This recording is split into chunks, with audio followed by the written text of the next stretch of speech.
சரவணன், சட்டமன்றத்தில் எதிர்கட்சியை பேச அனுமதிச்சிருக்கலாம், நாங்கள் தரவுகள்லாம் வச்சுருந்தோம், ஏன் பேச அனுமதிக்கலை அப்படிங்கிறாங்க. யார் அந்த தியாகி அப்படின்னு சொல்லி ஒரு பெரிய கேள்வி எழுப்புறேன். நீங்களும் அந்த ரைமிங் வேர்ட்ஸுக்கு பின்னாடி என்ன இருக்குது அப்படின்னு சொல்லி கேட்டீங்க. அது எப்படி பூமரங் ஆகுதுன்னு பார்த்தீங்க அப்படின்னா, யார் அந்த தியாகின்னா ஒருவேளை திரு தங்கமணி அவர்களோ அப்படின்ற அந்த சந்தேகம் ஏற்படுது எல்லார்கிட்டும். ஏன்னா 2021 வரை டாஸ்மாகுடைய மந்திரியாக இருந்தவர் திரு தங்கமணி அவர்கள். இந்த எஃப்ஐஆர் டாஸ்மாகுடைய எஃப்ஐஆர் பார்த்தீங்க அப்படின்னா அதிமுகவுக்கு முன்னாடி இருக்கிற எஃப்ஐஆர் தான் ஜாஸ்தி. அமலாக்கத்துறை ஜஸ்ட் லைக் தட் யாரையும் விசாரிக்க முடியாது. ஒரு ப்ரெடிகேட் அஃபென்ஸ் இருக்கணும். இதுக்கு முன்னாடி ஏதாவது ஒரு குற்ற சம்பவம் நடந்து அதில் ஒரு எஃப்ஐஆர் தாக்கல் செய்யப்பட்டு அந்த எஃப்ஐஆரில் 30 லட்சம் ரூபாய்க்கு மேலே ஒரு மோசடியோ ஒரு குற்றமோ நடந்திருந்தால்தான் அமலாக்கத்துறை உள்ளே வர முடியும். இப்போது எந்த அடிப்படையில் அமலாக்கத்துறை வந்திருக்கு அப்படின்னு சொல்லி பார்த்தா 2015 இருக்கக்கூடிய டாஸ்மாகில் ரெஜிஸ்டர் பண்ணியிருக்கக்கூடிய நம்முடைய ஊழல் ஒழிப்பு துறை ரெஜிஸ்டர் பண்ணியிருக்கக்கூடிய எஃப்ஐஆரின் அடிப்படையில் விசாரணைக்கு வராங்க. எல்லாம் எப்போன்னு பார்த்தீங்க அப்படின்னா இந்த எஃப்ஐஆர்ஸ் எல்லாம் எந்த அடிப்படையில் இருக்குன்னா அதிமுக ஆட்சி காலத்தும் இருக்கும் பொழுது இருக்கக்கூடிய எஃப்ஐஆர்ஸ் தான் ஜாஸ்தி. ஏன்னா 2021 இப்போ இருக்க 25 வரைக்கும் பார்த்தீங்கன்னா 10 எஃப்ஐஆர் தான் டாஸ்மாக் மேலே, டாஸ்மாக் ஊழியர்கள் மேலே விஜிலன்ஸ் ஃபைல் பண்ணியிருக்காங்க. ஊழல் கண்காணிப்புத்துறை ஃபைல் பண்ணியிருக்காங்க. அந்த எஃப்ஐஆர்ஸை தாண்டி அதோடைய மொத்த மதிப்பு பார்த்தீங்கன்னா 30 லட்ச ரூபாயை தாண்டலை. ஸோ எந்த அடிப்படையில் வந்திருக்காங்கன்னா அதிமுக ஆட்சி காலத்தில் நடந்திருக்கக்கூடிய அந்த ஊழலின் அடிப்படையில் தான் அவர்கள் அந்த ரெய்டுக்கு வந்திருக்காங்க, சர்ச் அண்ட் சீசர் ப்ரொசீஜருக்கு வந்திருக்காங்க. அவங்க வந்திருக்கிறது அமலாக்கத்துறை என்ன செய்கிறது அப்படின்றது ஊருக்கே தெரியும், உலகத்துக்கே தெரியும். ஸோ இப்படி இருக்கக்கூடிய சூழ்நிலையில் நீங்கள் சொன்னது மாதிரி, அண்ணன் ஜென்ராம் சொன்னது மாதிரி, அங்கிருந்து ஆட்டுவிப்பவர்கள் அவங்க கயிறு ஆடுறாங்க, இங்கே இருக்கவங்க எல்லாம் டான்ஸ் ஆடிட்டு இருக்காங்க. யார் அந்த தியாகி எழுப்பதானே செய்வாங்க. இவர் என்ன சொல்றாரு, மக்களுக்கு தெரிய வேண்டும் அப்படின்னாரு.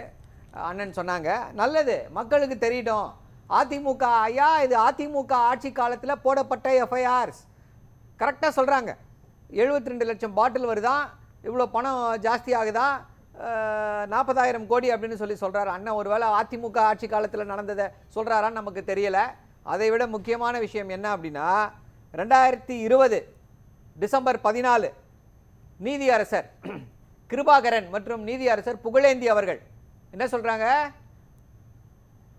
டாஸ்மாகில் அதிக பணம் வாங்குவது அதிமுக அரசே கொள்ளையடிப்பது போல இருக்குன்னு சொல்லி 2 நீதியரசர்கள், உயர் நீதிமன்றத்துடைய நீதியரசர்கள் இப்படி ஒரு கருத்தை தெரிவித்திருக்கிறார்கள்.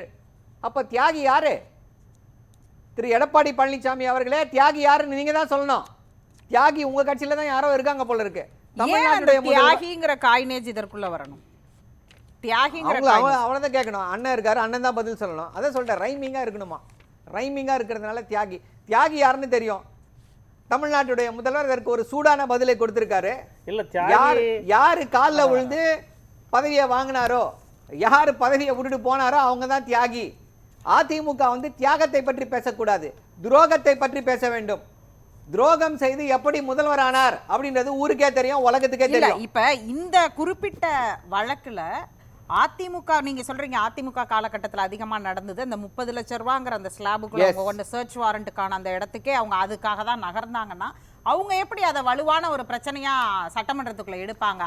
அவங்களுடைய ஆட்சி காலத்துல இருக்குங்கிறத எடுக்கிறாங்கன்னா ஏன் அவங்க எடுக்கிறாங்கிறது ஒரு கேள்வி இருக்கு. ஏன் கரெக்ட், ஏன் எடுக்கிறாங்க அப்படின்னா, எல்லாம் பாஜக கொடுக்கக்கூடிய தைரியம். அமலாக்கத்துறை என்ன ஒரு இண்டிபெண்டன்ட் ஏஜென்சியா? சத்தீஸ்கர்ல என்ன பண்ணாங்க, ஜார்க்கண்ட்ல என்ன பண்ணாங்க, டெல்லியில என்ன பண்ணாங்க, மகாராஷ்டிரால என்ன பண்ணாங்கன்னு தெரியாதா? எதிர்கட்சி தலைவர்கள், எதிர்கட்சியில் இருக்கக்கூடியவர்கள் மேல ஒரு அபாண்டமான குற்றச்சாட்டை சுமத்த வேண்டும். அந்த குற்றத்தை சுமத்தி அவங்க மேல ஒரு களங்கத்தை, தேர்தலுக்கு முன்னால அப்படி ஒரு களங்கத்தை சுமத்தி விட்டு அப்படியே கடந்து போயிடலாம் அப்படின்னு சொல்லி பாக்குறாங்க. இப்போ தெரியாம இவர்கள் என்னவோ ஏதோ பெரிய ஸ்கூப் கிடைச்சிச்சுன்னு சொல்லி ரொம்ப ஆனந்த கூத்தாடினார்கள். இப்போ எல்லாம் அதிமுக ஆட்சி காலத்துல தான் அப்படின்னோடனே எல்லாம் காத்து போன பலூன் மாதிரி இருக்காங்க. இப்போ முக்கியமான கேள்வியாக என்ன வருகிறது இதுல அப்படின்னா, நீங்க ஒரு அவங்க இத வந்து திரும்ப ஆர்குமெண்ட்ஸ்க்கும் சட்டமன்றத்திற்குள்ள பேசு பொருளாக்க தான முயற்சி பண்றாங்க. அது அவங்க பொது பண்ணுறாங்க, மக்கள் பேசு மன்றத்துல பேசு பொருளாகட்டும். பொருளாக்குறாங்கன்னா அது எப்படி வந்து இல்ல அவங்களுக்கு என்னங்க இதுல என்ன பேக் ஃபயர் ஆகும்னா எப்படி அவங்க அத பண்ணுவாங்க? அதுதான் ஒரு இப்ப கேள்வி பேக் ஃபயர் ஆயிட்டு இருக்குல்ல, இங்க பேக் ஃபயர் ஆயிட்டு இருக்குல்ல. அதிமுக ஆட்சி காலத்துல நடந்த ஊழல் தான் அது அப்படின்னு சொல்லி ஆதாரத்தோட பேசிட்டு இருக்கோம். இப்ப நீங்க ஒரு முக்கியமான கேள்வியை கேட்டீங்க, அந்த கேள்விக்கு பதில் இல்ல. அண்ணனாலையும் பதில் சொல்ல முடியாது, இவர்களுடைய தலைவர் திரு எடப்பாடி பழனிசாமியாலும் பதில் சொல்ல முடியாது, டாஸ்மாக் ஊழல்னு சொல்லக்கூடிய திரு அண்ணாமலையாலும் பதில் சொல்ல முடியாது. என்ன கேள்வி அது? ஐயா என்னையா ஊழல், எப்படியா ஊழல் நடந்துச்சு? அதுவாங்க டாஸ்மாக்குங்க 1000 கோடி ரூபாங்க, திமுகங்க ஊழல்ங்க. என்னங்க ஊழல்? டாஸ்மாக்குங்க 1000 கோடி ரூபாங்க, திமுகங்க ஊழல்ங்க. இடி ரைடுங்க கூட இதை சேர்த்துப்பாங்க. இதை தாண்டி இந்த ஊழலை பத்தி யாராவது வேற ஏதாவது தகவலை சொல்லி நீங்க கேள்விப்பட்டிருக்கீங்களா? பேசி கேட்டிருக்கீங்களா? இல்ல கிடையாது. அந்த வழக்கு நீதிமன்றத்துல சரியா சொல்லி இருப்பாங்கல்ல, நீதிமன்றத்துல இருக்கும் பொழுது போடலையே.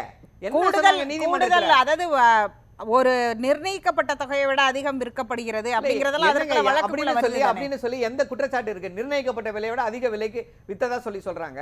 அதுக்கு யார் எஃப்ஐஆர் ஃபைல் பண்ணிருக்கான்னு கேக்குறேன். சொல்லணும்ல, அமலாக்கத்துறை சொல்லணும்ல.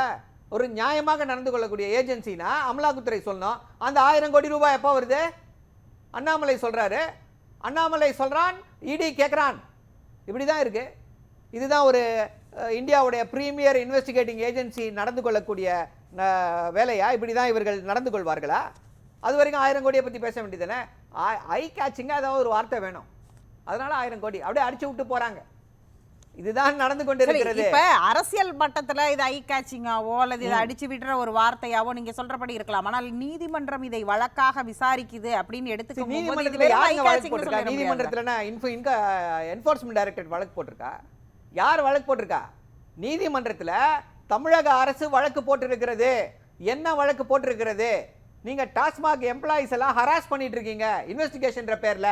தயவு செஞ்சு இப்படி ஹராஸ் பண்ணாதீங்க எம்ப்ளாயிஸ. 60 மணி நேரம் பிடிச்சி உட்கார வைக்கிறது தான் ஈடியா? இதுதான் அரசு அதிகாரிகளை இப்படித்தான் வந்து டார்ச்சர் பண்ணுவாங்களா? இடி எல்லாரும் எப்படி டார்ச்சர் பண்ணணும்னு நமக்கு தெரியும், எப்படி நைட்டு வரைக்கும் வச்சிருப்பாங்கன்னு தெரியும். உச்சநீதிமன்றம் இடி வந்து இதை போல டார்ச்சர் வேலையை செய்யக்கூடாது, ஹராஸ் பண்ணக்கூடாதுன்னு சொல்லி உத்தரவு போட்டிருக்கு. தமிழ்நாடு அரசுடைய பிரேயர் டிரான்ஸ்பரா அல்லது வந்து கவுண்டர்ல வந்து நீங்க வந்து உச்சநீதிமன்றத்துல ஒரே வழக்கா விசாரிக்கணும்னு சட்டத்துறை அமைச்சர் ஏற்கனவே இந்த மணல் இதுக்கும் வந்து வழக்கு இருக்கு உச்சநீதிமன்றத்துல.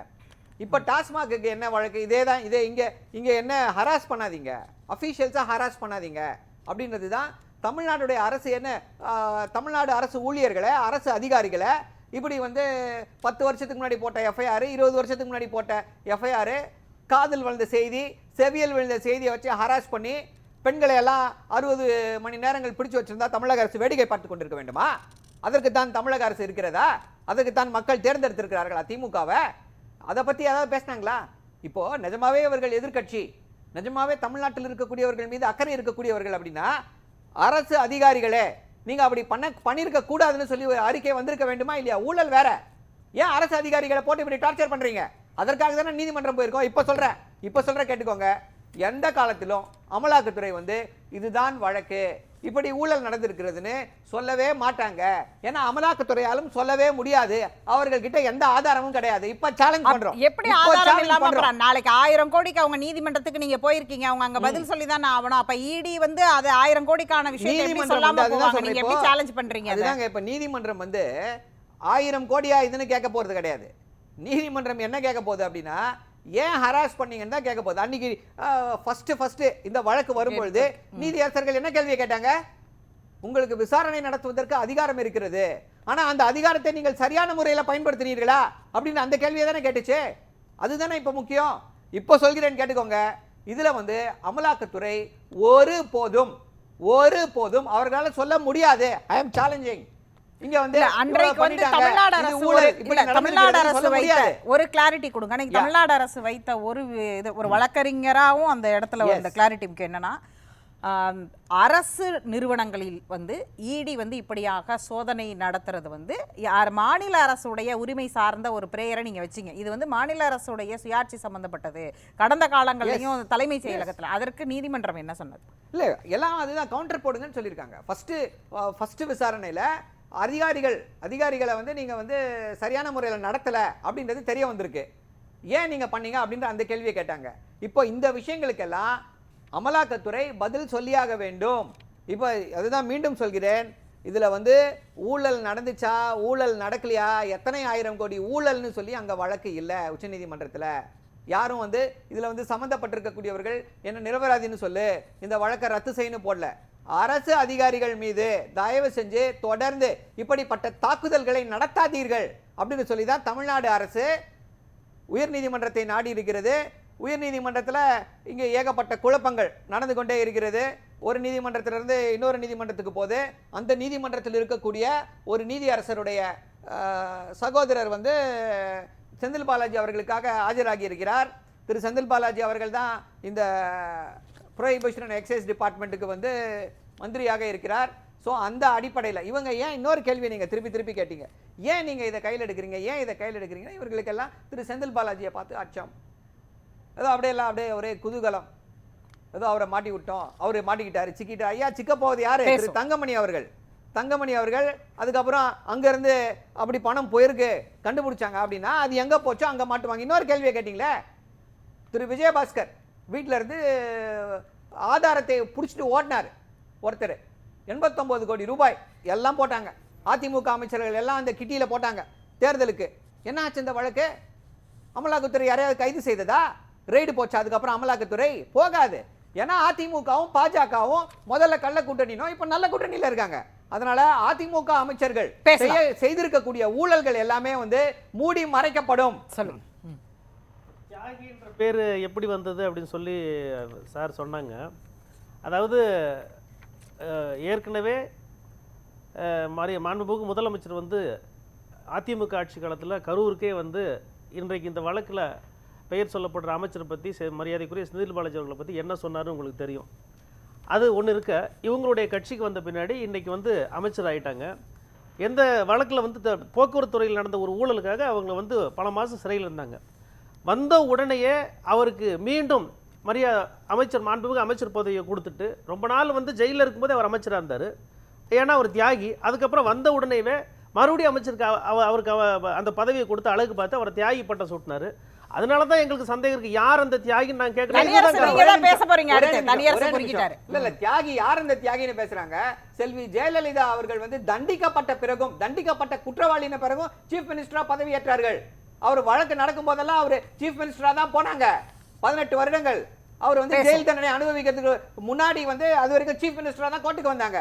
சோ எப்படி ஒரு குற்றவாளி, குற்றம் சுமத்தப்பட்டவர் எப்படி மந்திரி பதவி வகிக்கலாம்ன்ற கேள்வி எல்லாம் தயவு செஞ்சு அதிமுக கேட்கவே கூடாது. சஸ்பென்ஷன் ஆஃப் சென்டென்ஸ்ல இருக்கும்போது தான் அம்மா வந்து அதேதான் திரு செந்தில் பாலாஜி அவர்கள் பேசலாம்.